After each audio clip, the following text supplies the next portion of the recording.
সঙ্গে একটা মিটিং করলাম, কথা হয়েছে অনেকক্ষণই। তো উনি দিক নির্দেশনা দিল এবং কালকেই যাওয়ার কথা ছিল আমাদের একটা মিছিল নিয়ে, বুড়াশি ইউনিয়নের যারা ছাত্রলীগ করে কর্মী যারা আছে এদের নিয়ে আমরা একটা মিছিল নিয়ে যাওয়ার কথা ছিল। কিন্তু তার ভিতরেই মানে সন্ধ্যার পরে 7টায় প্রোগ্রামটা ছিল, তার ভিতরে নিউজ আসলো যে যৌথ বাহিনী অভিযান চলবে। তো আমরা গেলাম না। ওনারা যারা গেছিল যাওয়ার পরে আপনার অ্যারেস্ট করলো। আর ওই যে পিছন দিয়ে যে গেটটা আছে না আপা, ওই গেট দিয়ে হয়তোবা 4-5 জন ধরেন যে চলে গেছিল ভাই। এই অবস্থা। আর আমাদের যারা আসলে আমরা দলকে ভালোবাসি, আপনাকে ভালোবাসি, সংগঠনটাকে সুন্দরভাবে সচ্ছল রাখার চেষ্টা করতেছি, এদের খুব ডিস্টার্ব করতেছি খুবই। আপনার যেদিন জন্মদিন ছিল ওই দিন আমরা আমাদের ছোট ভাইদের দিয়ে বঙ্গবন্ধু কলেজের ওদের দিয়ে আপনার অনুষ্ঠানটা ওরা করতেছিল, কেক কাটছিল, এর ভিতরে ওসি নিজে এসে ওদের কলার ধরলো। মানে খুব অ্যাক্টিভ যে 4-5 জন ছেলে আছে, হিমেল, তারপর বাপ্পি, রেয়াজ, সাকিব,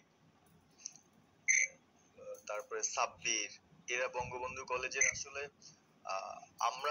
আমি ব্যক্তিগতভাবে যতটুকু না করতে পারতেছি ওরা ততটুকু করতেছে। এবং আমরা একটা মশাল মিছিলও করলাম সেদিনও। আপনার আর্মি আমাদের পরবর্তীতে ওদের বাসায় যে ঝামেলা করলো, আমি একদম সামনে ছিলাম। আমি আপনার ওই ছবিটা পাঠাইছি, আপনি দেখছেন হয়তোবা। আর প্রত্যেকটা মিছিল মিটিং ইনশাল্লাহ আপা থাকি, কিন্তু এলাকার এমন একটা পরিস্থিতি সৃষ্টি হচ্ছে, সেটা হলো আপনার 75 পরবর্তীতে যেভাবে মানুষজন ভয় পাচ্ছিল সেই জিনিসটা আপা সবাই করতে চাচ্ছে, মানে জোর করে আসো আমাদের দলে যোগ দাও। দোকানে বসলে, চার দোকানে বসলে অনেক কিছু শোনা যায়, অনেক কিছু বোঝা যায়।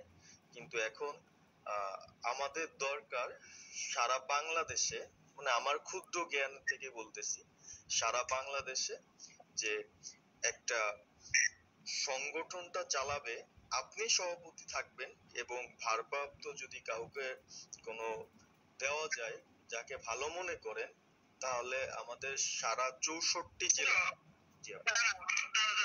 পাকা কথা এখন বলার সময় না, সরি। এখন যার নাম দেব তাকে সবাই আগে অ্যারেস্ট করবে আর তার নামে সবাই আগে মামলা দেবে। আপা আমাদের মাঝে মাঝে ওই যে প্রেস, মানে কালকে যে প্রেসটা দিছে এটা আমি সুন্দর পড়ছি, অনেক ভালো লাগছে এবং আমি আমার ফেসবুকে ছাড়ছি। হ্যাঁ, ওটা আমি নিজে দেখে দিছি, আমি কারেকশন করে দিছি এবং আমাদের ডিডিএ ফেসবুক ওটা দেওয়া ওইভাবেই যাবে। আর আমাদের কয়েকজন নেতা ঠিক করে দিয়েছি, তারা বিভিন্ন ইস্যুতে একটা করে স্টেটমেন্ট দেবে।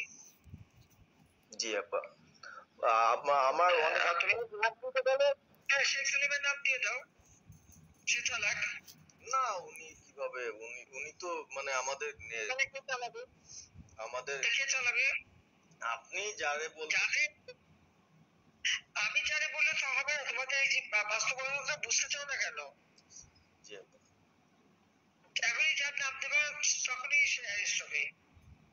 তাহলে আপনি সাজার খান, হ্যাঁ সাজার খান নামছে, সব তাকে অ্যারেস্ট করছে। জি আপা। বসে বসে কার কাছ থেকে কি পাকা কথা শুনে বলে তো লাভ নাই। এটা তো নর্মাল, আমাদের তো নর্মাল রাজনীতি করতে দিবে না। ওই ওকে যে ওষুধে কলার ধরছে, ওষুধের নাম কি, ওষুধের বাড়ি কোথায়, সেটা খোঁজ করে বার করো, আমায় পাঠাও। ঠিক আছে আপা, আমার আপা যদি সুযোগ থাকে আমি আজকেই আপনাকে ওই বিস্তারিত পাঠাচ্ছি। উনি কত সালে ঢুকছে সবকিছু পাঠাচ্ছি আপা আপনাকে। সবকিছু দাও, বললো যে এক মাঘে শীত যায় না। বেতন ভাতা বাড়াইছি, রেশন বাড়াইছি, এই পুলিশের সবকিছু করে দিচ্ছি। জি আপা। আর্মিদের করে দিচ্ছি, যে পর্যন্ত সব আমার বছর পাওয়া। জি আপা। আর এখন ওই সুদ করে ইউনুসের কথা শুনে লাফাচ্ছে। আর ওই জামাতের ওরা কয়দিন আছে, সামনের 1 মাস থেকে কিনা দেখো।